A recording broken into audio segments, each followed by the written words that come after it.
deep surgical scars, and it felt like every part of him had some complaint, some ache. He had to remind himself that this was still progress. He could take care of himself now, more or less. Above all, he was alive, still living, still keeping on. Wasn't that some song lyric? He wondered as he turned off the water and began drying himself. Sure. Keep on keeping on. Something from way back when. He dressed, made himself some coffee, and swallowed the first dose of muscle relaxers and anti-inflammatory medications that he would take twice more on a regimented schedule throughout the day. Sometimes they helped, sometimes not so much. Then he looked at the clock on the wall in his kitchen and saw that it was 8 a.m. 8 a.m.? What now? He poured himself a second cup of coffee he didn't necessarily want and took it outside, easing himself into a rusty beach chair in his backyard. The grass here was patchy and brown, the yard itself sloping down toward a damaged bulkhead and the remnants of a dock barely standing just above the waterline of a shallow canal. On the other side of the canal was a line of small houses that were only partly visible through a wall of waving cattails. The houses were all deserted. Some had broken windows and caved-in doors. Most were shedding their vinyl siding like molting skin. Others looked waterlogged and were streaked with black mold, victims all of the ravages of Hurricane Sandy, which had torn through this southern edge of Long Island just 2 years ago. Paul's house, a rental he was glad to have, was one of the few on his side of the canal that had managed to survive the storm unscathed. The real estate agent who had shown him the house had espoused a theory about why that was, which seemed to hinge equally on a minor knowledge of physics and meteorology, with a hefty dose of conjecture thrown in.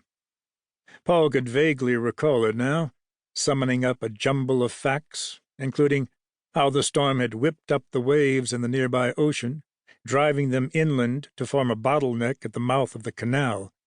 The pressure of the water rushing inland had then caused flooding at the eastern end of the canal that had overwhelmed the houses on their banks, except for a few that had benefited from the fact that hurricane winds blow west, and those winds had met the flood tide from the east, driving it back in some places.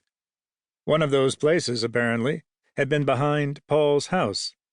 The yard had drowned, but the house, no more than a bungalow really, had stayed high and dry.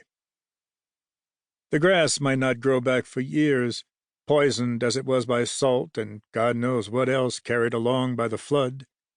But at least the hurricane-related damage had made the monthly rent for the house more than reasonable.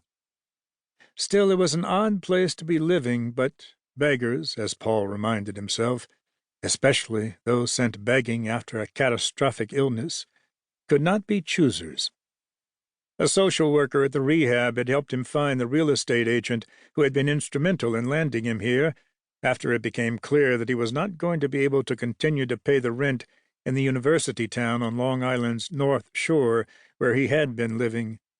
She had told him there was a house he could afford in a development called Skyview, but at first, hearing this, Paul had laughed. Suggesting that he go to live in Skyview was akin to saying he should consider taking up residence in a theme park stuck somewhere back in the 1950s. Paul had grown up not far away, and when he was a boy, his father had kept a Skyview sales brochure in a kitchen drawer, as if it was a dream of leisure living he might someday achieve if he worked hard and long enough.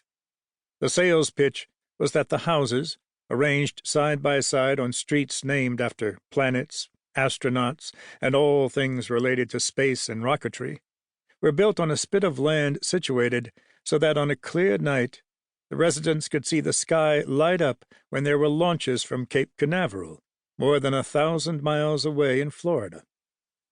Well, maybe that was true, and maybe it wasn't, but at least they could tie up a boat. A boat! Paul's father was barely able to afford a car, let alone anything larger than a rowboat, to the docks lining the canal that snaked